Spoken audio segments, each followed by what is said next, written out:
Yay,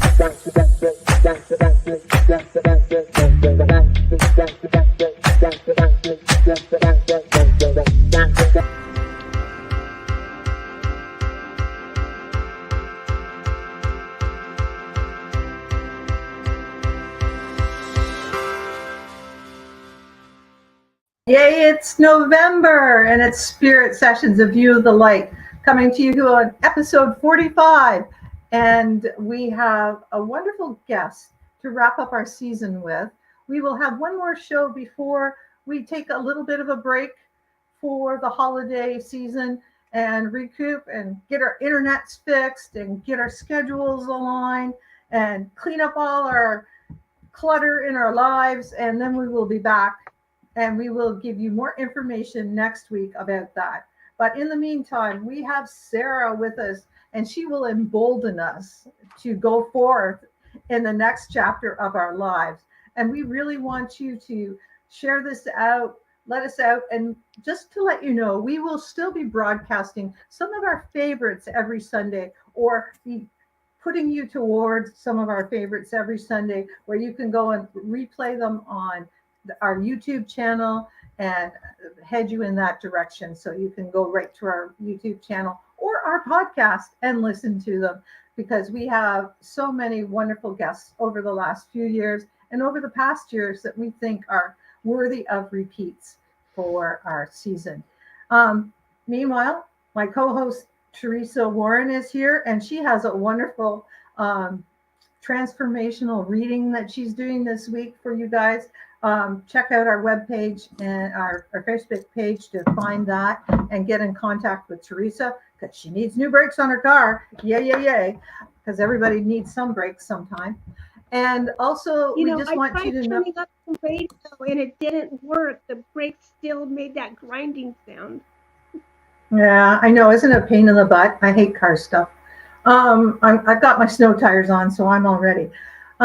So anyways, Sara, I'm going to turn it over to you, and you can introduce yourself and tell us about your journey and your journey to find yourself, and how you've emboldened yourself to go forth in the world as this wise, brilliant young woman that you are. Thank and you. all of your adventures so far, they look fantastic. Thank you, Rhonda. It's such a pleasure, and I really appreciate you and Teresa having me on this show. It's an honor, and I appreciate the time. So thank you. And hello, everyone. I'm Sara. I am the founder of Embolden Adventures, which is a travel inspiration content site.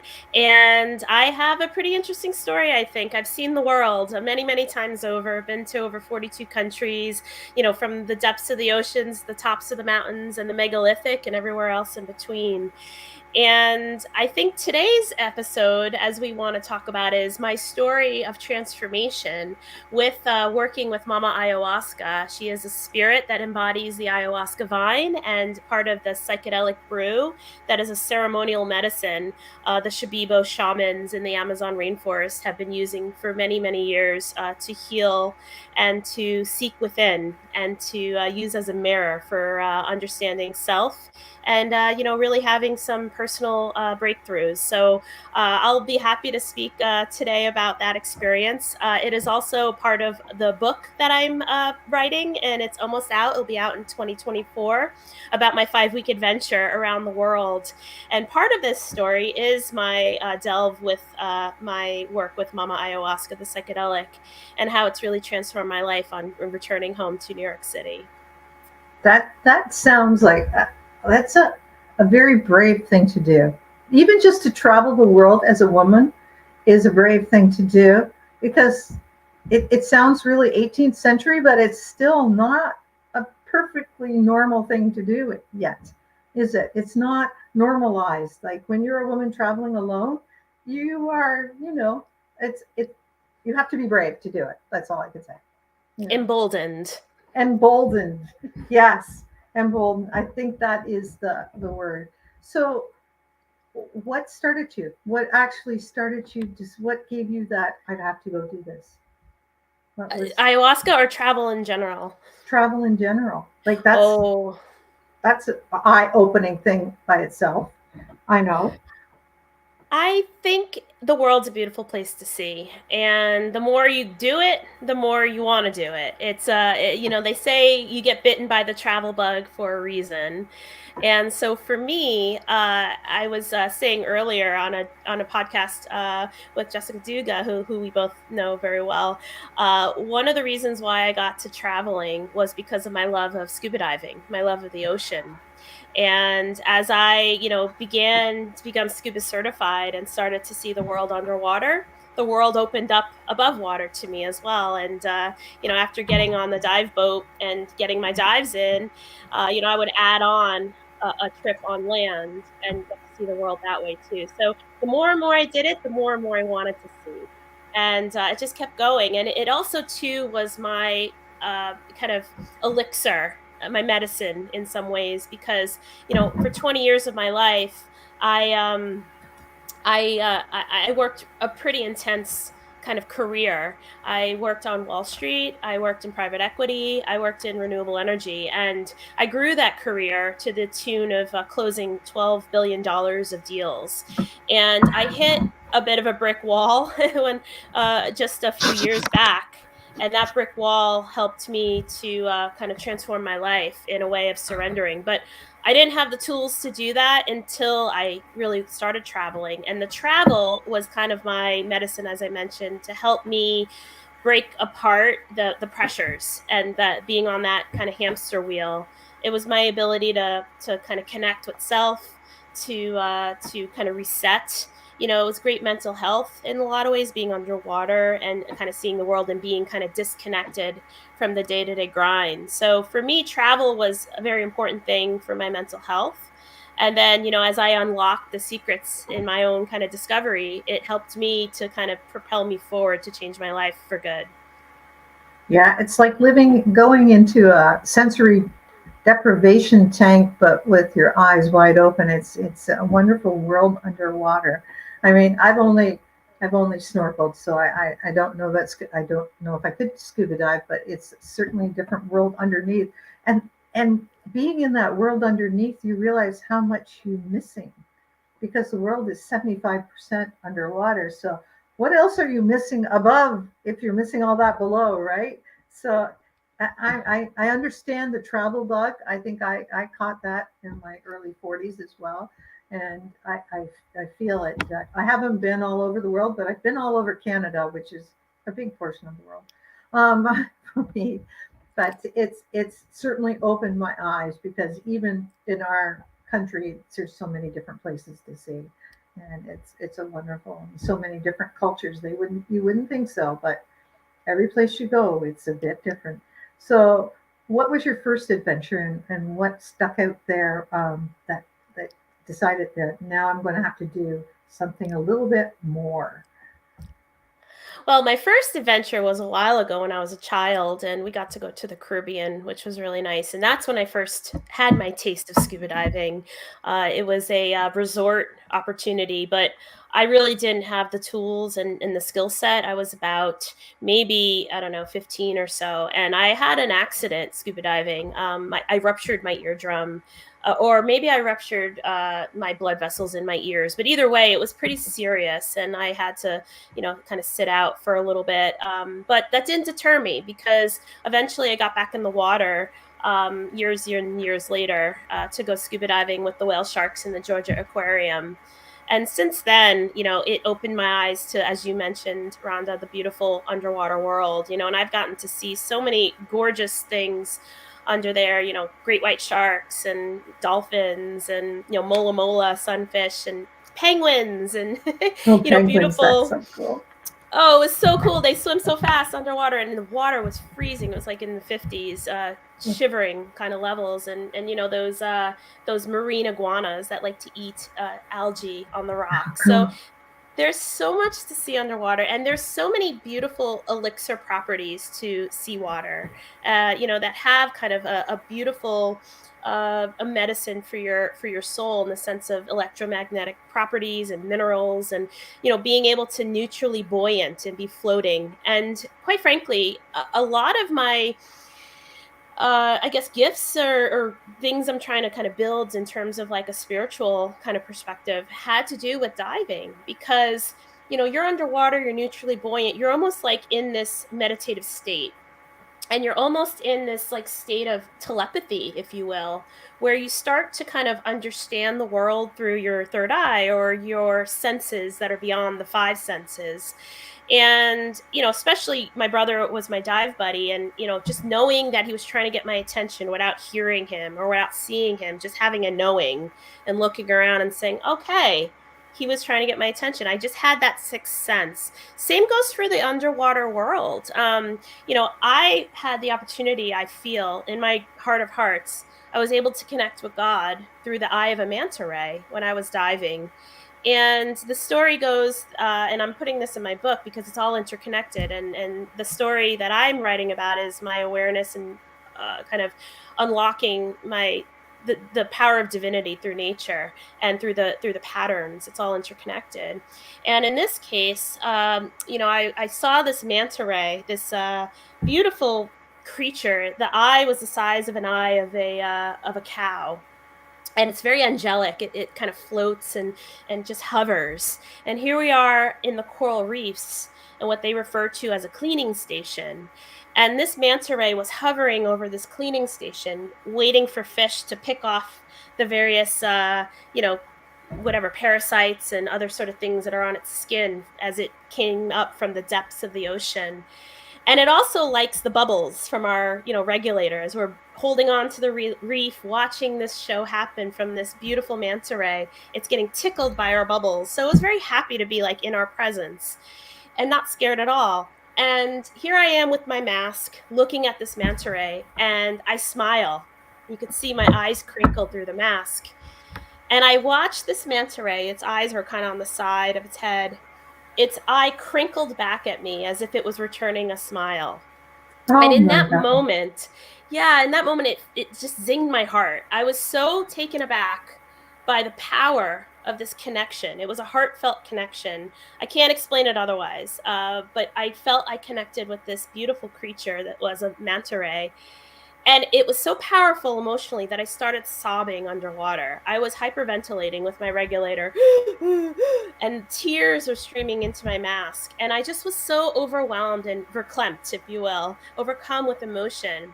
And I just knew inherently in my kind of sixth sense that I just connected with a divine presence, the divinity of God. And I've always kind of tucked that away in the back of my head.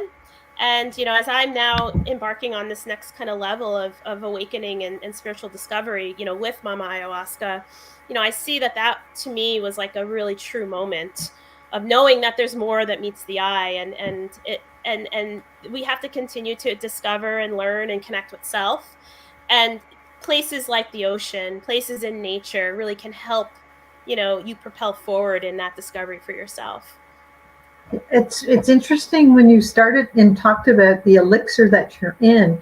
It's almost like this chemical, or I should say more like an electrical chemistry of minerals that actually may be what we're all made of. Like I think 89% of the minerals in seawater are in our body. So it's almost like you're floating in almost like plasma of the earth, right?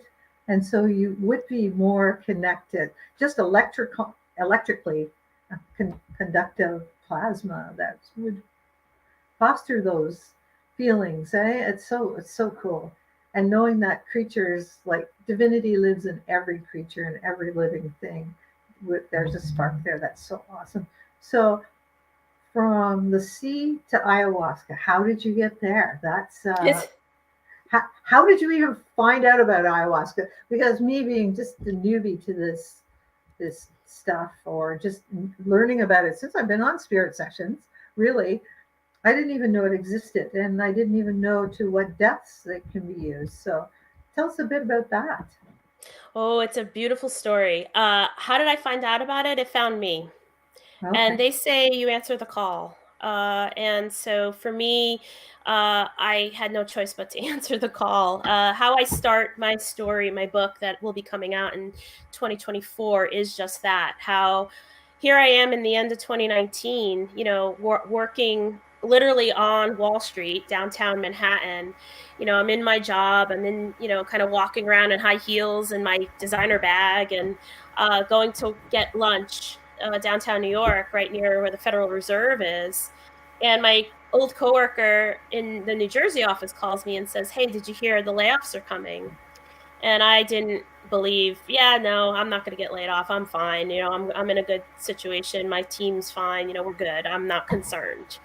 But I dared the universe because my friend, Michelle, was already going to go to this retreat that she found in the rainforest in Peru, in the Amazon rainforest, to do ayahuasca with the shamans, the Shipibo shamans. So it would be a true ceremonial experience done, you know, and I think, you know, setting is the appropriate way to meet Mama Aya in a very protective, you know, positive space. You know, I personally believe that this is a very challenging psychedelic that shouldn't be taken lightly and should be revered and taken with respect. And so doing it with the shamans, the medicine workers, you know, the wisdom keepers themselves is a beautiful way to approach it. And so she found this opportunity.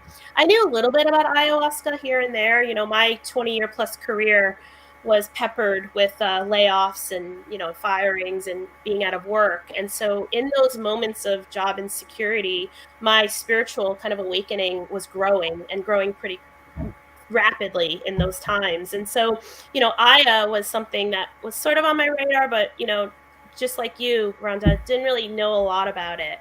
And, you know, I never touched a drug in my life. I mean, seldomly I smoked marijuana, but otherwise never touched any drugs other than, let's say, alcohol. So for me, doing a psychedelic, which is known as the Mount Everest of psychedelics, you know, going full out without even touching it was a pretty tremendous decision. And so what happened was I was already going to Morocco for a bachelorette party. My friend Peggy was getting married, and she planned this beautiful trip where we were going to go be away for 10 days. And so I already had that earmarked as like time away from my job. So it didn't make sense for me to go for another 2 weeks to the Amazon. But because I dared the universe and I got the rug pulled out from under me, surprisingly, I did lose my job within days of saying this to my friend Michelle. And when I went back and asked her now, because I didn't think I'd have to follow through with that, you know, dare, if you will. And when I looked at the information, I said, well, when do I need to leave? When do I need to be in Peru? And perfect timing it was. I needed to be on a flight to Peru literally hours after I landed from Casablanca in Morocco. So I flew back to New York City, grabbed my bags in JFK Airport, got onto another terminal and back onto the plane where I met Michelle. We continued on and then did a layover onto the rainforest. So it worked out perfectly. And then onward, I tacked on some other really fun trips, like in Bolivia and the Andes Mountains, to do some ancient alien, you know, kind of discoveries of Tiwanaku. You're speaking my language there. Yeah. Oh, sure. So we went to Pumapuku and Tiwanaku and Lake Titicaca and the Nazca lines after that. But this was my 5-week adventure. And then as I come home, being far removed from, you know, life in early 2020, you know, New York City, my home is shutting down because of coronavirus. So it's an incredible story of I've been transformed now in the rainforest. And here I am coming back to a world that's transforming right in front of my eyes and shutting down. So it almost like it called me. It was a way for me to discover and learn and transform and grow and kind of put an end to the world that I knew and kind of embrace this kind of new world that I'm cultivating with the help of others and spirit. So yeah, ayahuasca called me. And the minute I decided now I need to look into this, I went into deep research. I watched lots of testimonials. I learned a lot about, you know, the temple that we went to, you know, just lots of different things, you know, having meditative moments with myself. Is this something I really want to do? Do I want to open Pandora's box? Do I really need to be transformed? And so it's just another being emboldened moment of saying, you know what, I'm going to give this a shot. I'm going to trust and see where it goes. Maybe that was naive. I mean, now what I know as opposed to what I didn't know, I'm really happy, but it was also very powerful. And they say it's 20 years of therapy with one drink of the tea, of the medicine. Yeah. I would think, and that's what I've heard. And, and it opens you up to new dimensions and new ways of seeing things, right? So going back to New York during Corona, and you're already like, you're out of work, like of a career, and you go back and you can't ever be changed. You wouldn't be able to have gone back to that old life, would you? No, Because not at you all. spent 5 weeks away and learning the world in a whole different set of eyes. So this is what's propelled you onto this new career and even a new lifestyle, right? You've even moved from New York. Yes and no. And it wasn't abrupt. They talk about integration when you come home and the need for taking what you've learned and kind of work it and weave it into your daily kind of life again, the practices. And we could go into details as to what I learned and what I saw and what kind of, once you open that genie bottle, you can't put the genie back in. You are transformed in such beautiful ways.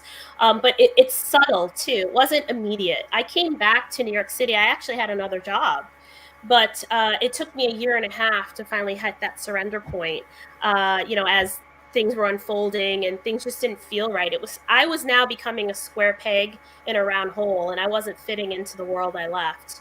The world around me was changing, but it was also the same in some ways. So my transformation, I did ayahuasca again as a microdose opportunity for a whole full month while I was here stateside.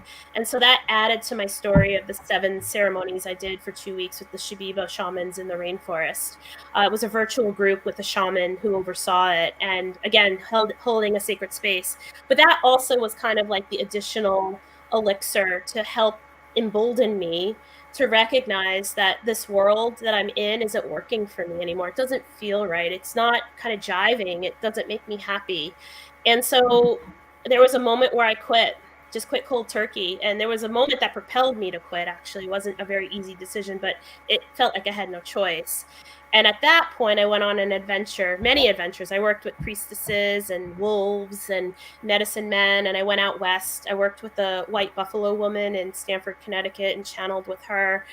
So there was a number of things that I was doing since being back from the rainforest in 2020. This is now 2022 we're talking about. And those sort of tools actually helped enhance the decision that I'm here now today, reinventing myself. I'm now an international public speaker. I'm an author.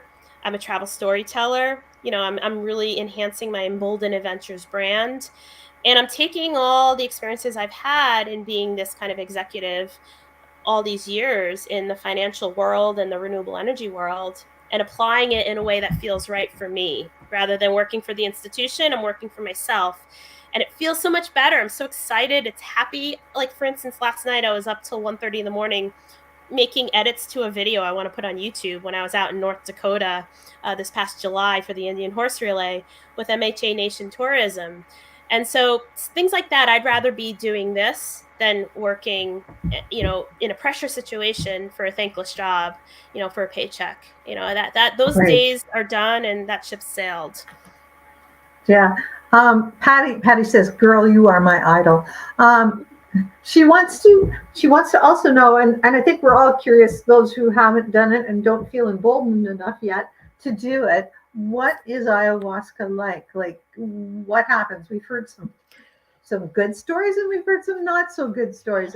And I think too, you chose the right way to have it in sacred ceremony, not in someone's backyard with a campfire and a whole bunch of booze. Because I've heard that story too. No, don't do it that way. Do not do it that way.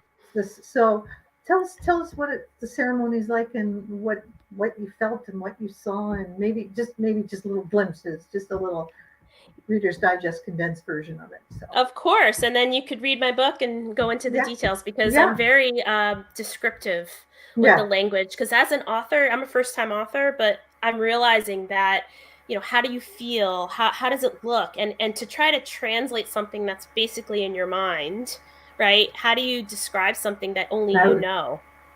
In such a way that is so difficult to even talk about in some ways, because it's multidimensional sort of visions, and how do you describe it in the 3D world we live in? It's almost near impossible. So that's my challenge in writing, but I'm enjoying the process, and it's coming, it's flowing, and I'm really having a great time with it. So if you are curious, there'll be more details in the book, but I'll give you the abridged Reader's Digest version as you've asked.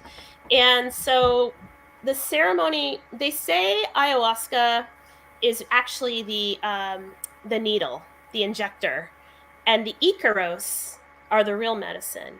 And what are Icaros? The Icaros are the songs of the plants. So the shamans, these Shipibo shamans, have been training for their shamanistic work as early as 8 years old. And they ingest the medicine, the ayahuasca vine and the chacruna leaf. And what they do is they immerse themselves alone in the rainforest for a month on end. Only the shaman that's their teacher comes to give them the food. But they're in total isolation, and they start to hear the vibrational energies, the songs of the plants. And what they've done is they can channel a higher power, a higher kind of source, a spirit, whatever it is that they're working with that has this intelligence. And they're using the song of the plants through their tongue, their Shipibo language, the Quechua language, which is the old Inca language, and also in Spanish. So it's a mix. And through the channeling of the Icaros, with the medicine that is ayahuasca, is how they are healing you. They're healers. And they can see your aura. They can understand where your kind of energetic kind of stuck points are, where they can help release. And they're repairing you, and they're helping kind of enable the beautiful visions that are happening with the help of Mama Ayahuasca herself. She's a spirit that's embodied in the vine. And I like to think of her as like a cruise ship director. She is the kind of head of the show, but she brings in whatever you need to see as part of your intentions that you set for ceremony. So for instance, if you want to see God, if the timing is right, you can meet God like I did, or you can meet Jesus, or you can meet Wiracocha, which is the creator deity that the Inca believe in, Buddha, all these various gurus that you work with spiritually. Whatever needs to be seen, a show reel of your life and pictures of your past. Every single ceremony is very different from one another. If you do ayahuasca 100 times, you'll have 100 different experiences, good and bad. And in my case, I had 7 with the shamans. And there was so much I learned. The first ceremony was a lot of fun, very excitable. Like, look at the dimensions, the psychedelics, the grids, the electric colors, the dimensions. I'm in space, I'm traveling, all this great stuff. Nothing matters. Everything's no such thing as coincidences. All these kind of lessons learned. The second ceremony, on the other hand, I was the demon. I was demon personified, and I didn't think this was scary. I was like, I can handle it. It's just my ego. But by ceremony 7, here I am reliving my entire traumas throughout my existence, that is my life for 40 years, watching the towers of 9/11 crash, conspiracy theories, the immense pressures of working on Wall Street, all these things that were so traumatic in my life. I was shaking like an epileptic seizure. This was a very difficult experience for me, and to the point where I thought I was not going to wake up from this mental kind of stuck place that I was in, and they were going to have to put me in a mental institution or throw me in jail. I was terrified. And so this is why I need to caution people. This is not something we do just for fun. This is not something we do like on a Saturday night, as you mentioned, campfire with alcohol. It's a sacred ceremonial practice. And this is something that you have to approach it with reverence. And also, too, we have a dieta that we've maintained, a diet, a very strict diet that led up to ingesting the medicine. And then beyond those 2 weeks, we continued the diet. It's about being cleansed. Come in with a cleansed, you detoxify yourself. No pork, no sex, no drugs, no alcohol, no sugars, no processed foods, no red meat, things like that, no salts. And so you're coming in with a clean slate so you can let the medicine work. And so if you're drinking beers on a Saturday night doing ayahuasca, I highly, highly ask you to maybe reconsider.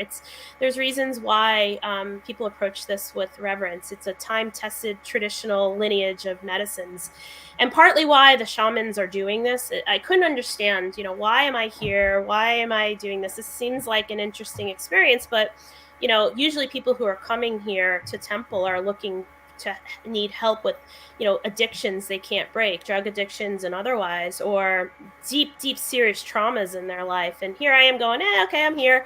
I don't know what I'm doing. I'm here. I couldn't understand why the shamans, they really use their body. They're really in tuned in this. You can hear them laboring, and kind of coughing, and they're singing, and they're older, and they don't speak English. And why are they here for some tourist like me? Why? And I had a long, deep conversation about this over time with one of the people at the temple with me, who's from the Netherlands, Andrew. And I go over this in my book. And partly why they're doing this is because they're helping you to help themselves. And they're opening their time-honored secret traditions to the world in an ambassadorship way, because their own world is at risk. The rainforests are getting cut down.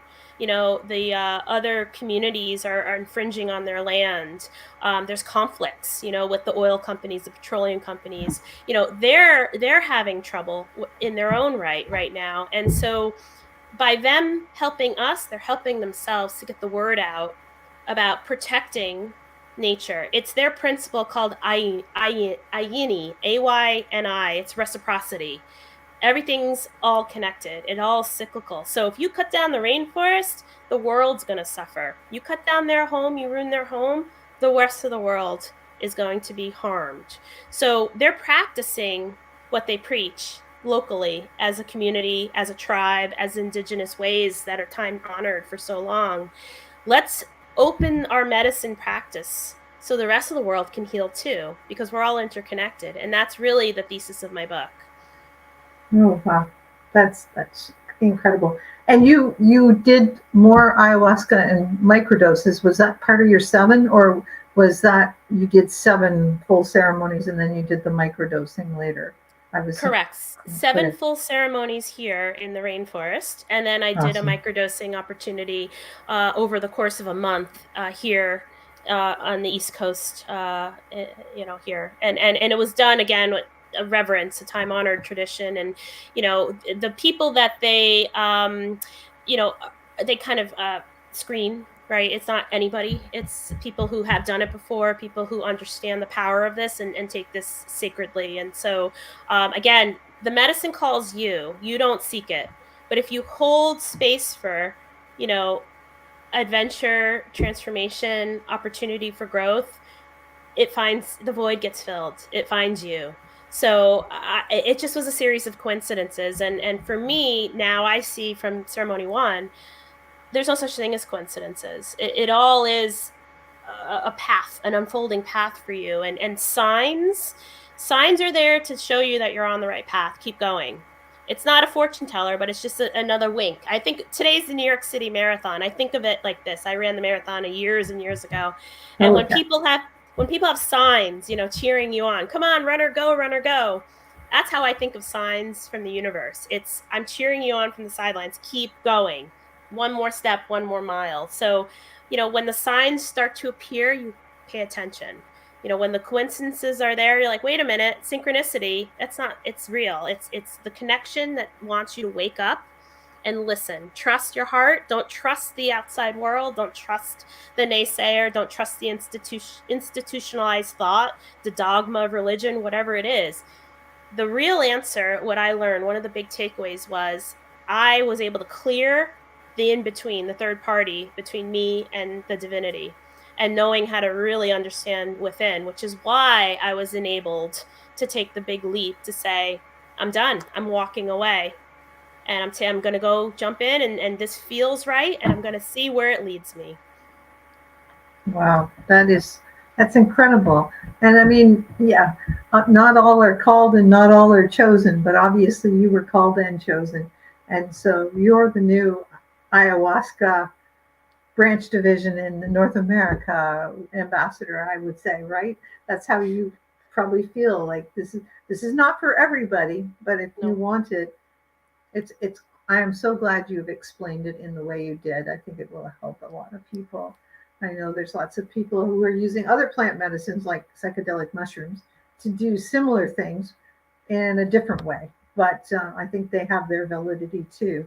Um, I know that it's a different type of journey as well. All of these plant medicines are speaking to us right now. Mushrooms too. I started doing mushrooms after the fact, and like I said, never touched anything prior to ayahuasca. So the mushrooms have been a great teacher plant for me as well, and also unveiling, great wisdoms for me. And again, I do it with reverence. I burn sage. I drum my Native American drum. I do it in nature. I call to the goodness. I try to set intentions, and quite frankly, this will be book number 2 where I channeled some pretty interesting, serious messaging with my friends in my apartment New Year's Day. And it was the catalyst to get me to say, you know what, within 20 days, I quit. It is something that, we say shrooms, and that's what a lot of these thought leaders like Paul Stamets and Rick Doblin and, Dennis McKenna, you hear a lot of these wonderful thought leaders in this psychedelic space. We saw maps in Denver, Colorado this year. 12,000 people attended this psychedelic conference. There's a revolution going on under the radar. Okay. And it was kind of stopped and put into the kind of underground from the 60s, but it's kind of resurging. The plants are showing the wisdoms, whether it's mushrooms or iboga or cannabis or ayahuasca or whatever sort of teacher plant that there is, peyote, mescaline. All of these are ceremonial plant medicines in their own right. And there is an awakening happening amongst us all, whether you can blame 2020 or whatever, but subtly the plants are starting to show up, and we could talk about this without the stigma anymore. I have no problem telling people I do psychedelics, and I will tell them with confidence, and quite frankly, I think it's a beautiful teaching tool. So when we approach it with reverence and we use it as a tool, it could really unlock some beautiful discoveries in the fact that you're emboldened, whether it's travel or your own life, taking control of your life, and not putting up with the BS, right? The day-to-day, the grind, being kind of attached to the materialistic world, and say, you know what, I feel like I need to reevaluate and see what feels right for the rest of my life. Yeah, I know there's such a pushback. Say no to drugs, but this is not the same thing as a lot of the other drugs, which are meant to numb you from the world. These open you up to the world. And I mean, like the fentanyls and the cocaines and all those rest of those ones, those do not open you up. They just like cut you off from yourself in the world and make you numb. 100%. So, Yeah, and those aren't the right tools. I mean, cocaine is a bastardized version of coca leaf, right? The coca leaf is a sacred leaf that the Peruvians, the Bolivians, if you go to South America, in those particular countries in the Andes Mountains, you drink coca tea. You drink coca tea because it opens your capillaries up and it allows for you. Yeah, you have no altitude sickness. It actually helps with medicine. It's a medicine. It's a medicine. But crack cocaine is the bastardized version. And I write about this in my book. I saw this in Ceremony 7, that we have generational traumas, all of us, whether you grew up in America or overseas, World War II, whatever it is, we all have generational traumas that carry over to the next generation. And our responsibility as our own self is to break the trauma cycle. And we don't realize this, but some of us are self-medicating with these bastardized versions of plant medicine. So cocaine, fentanyl, heroin, alcohol, tobacco. Well, tobacco's a psychedelic. Actually, it's a sacred plant that Native Americans use, and it's a psychedelic. They drank tobacco in ceremony in the Maloka when we were doing ayahuasca. I should say cigarettes, not cigarettes, which the chemicals, right? But even heroin is an opioid, right? An opioid is the plant medicine. So we are bastardizing, and that's why these drugs are not helping, right? They're harming because it's not the natural. It's not the plant. No, it's not the plant for sure. So this has been a wonderful conversation. And what I want to know is, going into 2024, which isn't that far away, at least on my calendar, it's not. What's your theme song right now? What is your theme song? Ooh, I'm The hardest Unstoppable. I'm I know. Unstoppable by Sia. I love her. She's amazing. Oh, I just hear it in my head. I'm unstoppable, and that has nothing to do with my ego. It has everything to do with embracing this next step, these next steps, whatever feels right. And I know that I have support, spiritual support, because when things feel right, it's the way, right? And I was saying this to Jessica as a Rumi quote, when you walk the path, the way appears. So that's unstoppable, right? It's your path. You're being cheered on that marathon. Keep going. You'll be unstoppable. Your world would unfold as a red carpet unfurls. Just keep going. Seek the path. That's awesome. Thank you. We also, Teresa, you want to ask her? Can you ask her the question about the? Okay, well, another question is, there's other allies that we have within the crystals. What's your favorite crystal to work with, or have you ventured that way? Oh, that's a really good question. So my last name is Roccisano, and I love rocks. And I grew up here in Connecticut, and we had a gravel driveway. And as a kid, collecting shells, but I loved collecting rocks, and I really loved the shiny quartz rocks, the pink quartz and the white quartz. But over time, I've been looking at, books of minerals, and I just love all different kinds of different stones. And I think I like amethyst. I like selenite. I like oh geez, so many. A diamond. How about a diamond? That's a really hard quartz crystal. Yeah, yeah, that's an awesome. So we have, okay, so you have done the ayahuasca journey. Have you ever experienced contact from the star beings or seen a UFO, or Ah! in real time, or before or after or since? Let us know what you've done. Okay, so not talking, breaking down stigmas. I mean, this is a hot topic these days, right? Everyone's starting to come out of the woodwork and say, well, I think I saw something too, and now I don't feel like I'm being marginalized, and oh, you're an idiot, you don't know what you're talking about. No, I think I saw something, and now we're allowing for this to have a real conversation. And for me, when I was young, very young, I had this nightmare, and it was a very vivid nightmare of this UFO hovering over me in my bedroom. And I woke up in a cold sweat, and I said my 3 fears are UFOs, aliens, snakes, and ghosts. And the snakes, now I'm starting to understand that that's Mama Ayahuasca in certain form, and snake is a beautiful transformational tool. So I'm getting better with the snakes. I'm okay, it's not so scary.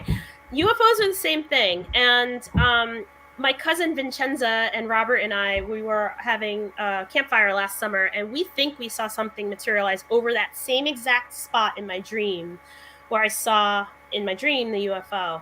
I also have journeyed, and I've done, as part of, I alluded to, a lot of my spiritual awakenings in between job losses have been really different sort of avenues of kind of tapping in. And for me, like, one of my teachers is Pat Longo, who is the Teresa Caputo, the Long Island medium, her teacher in Hicksville, Long Island. So I've worked with Pat. Pat opened my third eye. I could see things through my third eye, energy work and the like. And we did a past life regression session one time.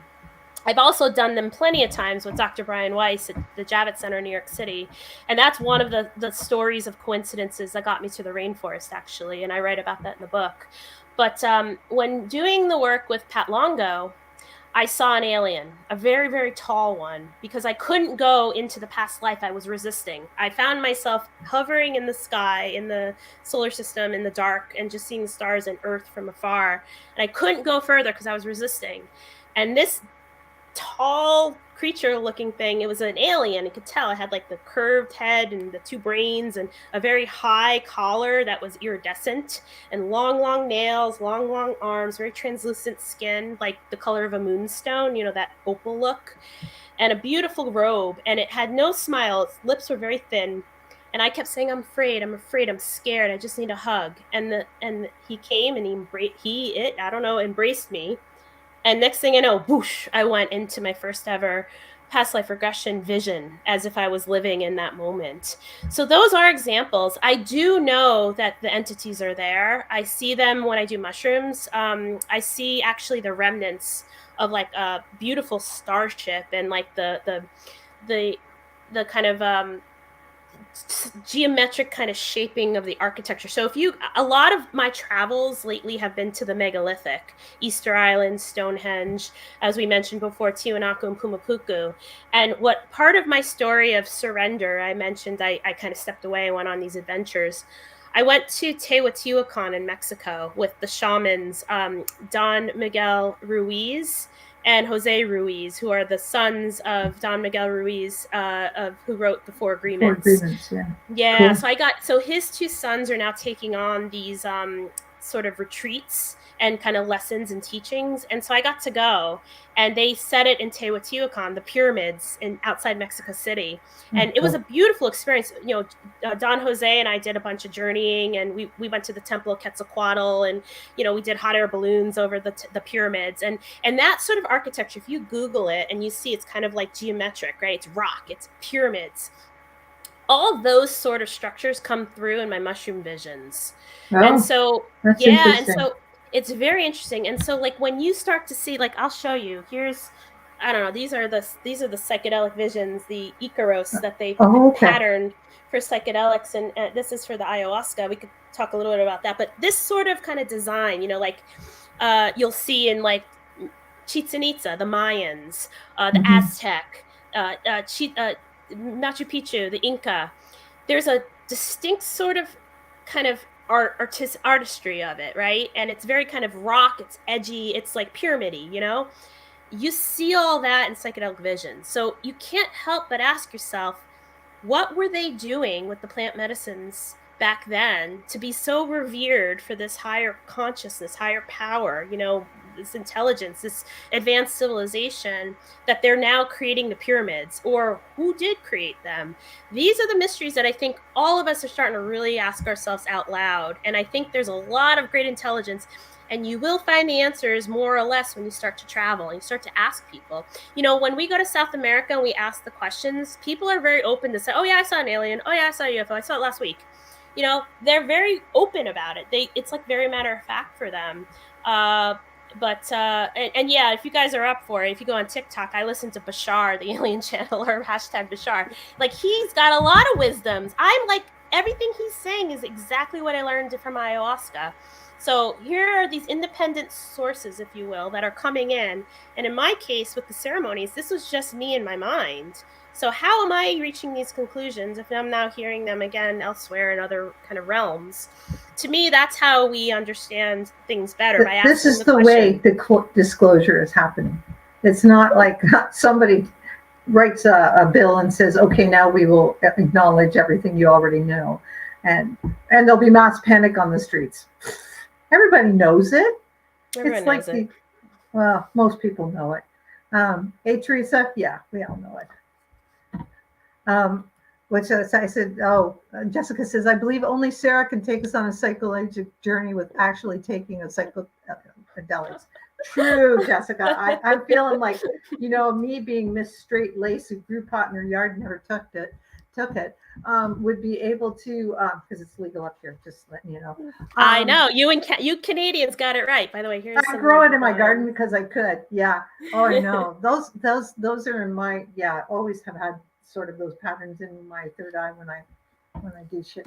But yeah, you're making me want to do mushrooms. I'm still a little, you know, I don't think I want to travel to South America yet to do the mushrooms are easy. I mean, well, I shouldn't say that. Everything's a caveat, right? Like disclaimers. You know, you can ease into it, right? You can that's what I think. And there may be a coming time. I'm just afraid of what I will see because I know there are aliens. Sorry. Well, ask them. You talk with them. You set the stage. You sage. You know, you hold a space of goodness, right?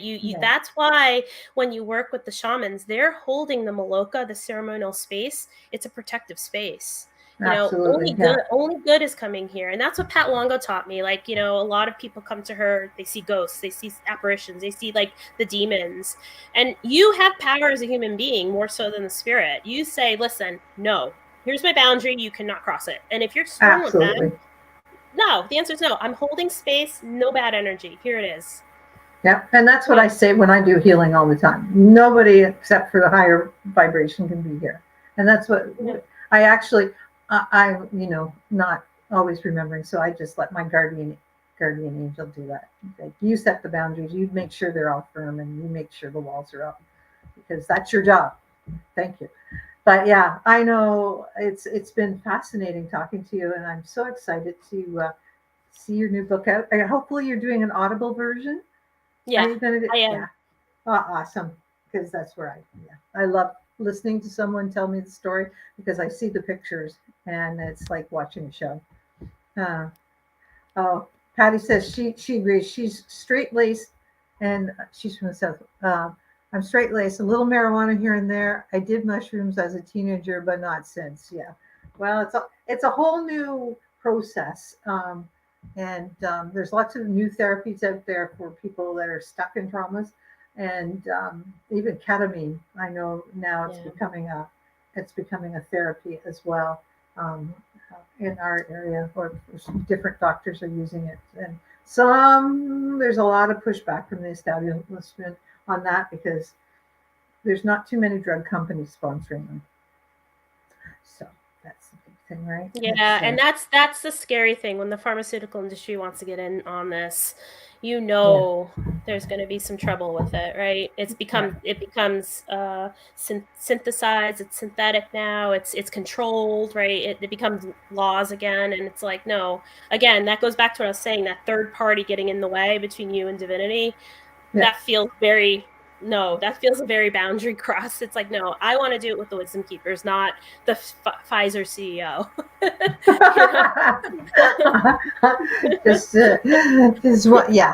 So tell us where we can find you on the internet, and where we can find you in real life or on your webpage. Let's just go over what Sarah is doing and where you can find her before she goes into seclusion to finish up her book.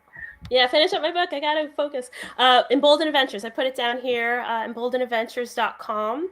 And /about, you can read about my story. And there's other kind of aspects of the website where you can see the events. I'll be, in fact, speaking tonight at the Esoteric Club, which is an offshoot of the Mason Society here in Waterbury, Connecticut, the greater Waterbury area. So we're going to be talking about divinity in plants and sacred geometry. So I'll be speaking specifically about my ayahuasca experience. So this is great timing. See, no such thing as coincidences. This is my prepping, my practice run for tonight. And my priestess teacher, Ashia Lynn, will be broadcasting from Colorado, talking about plant divinity.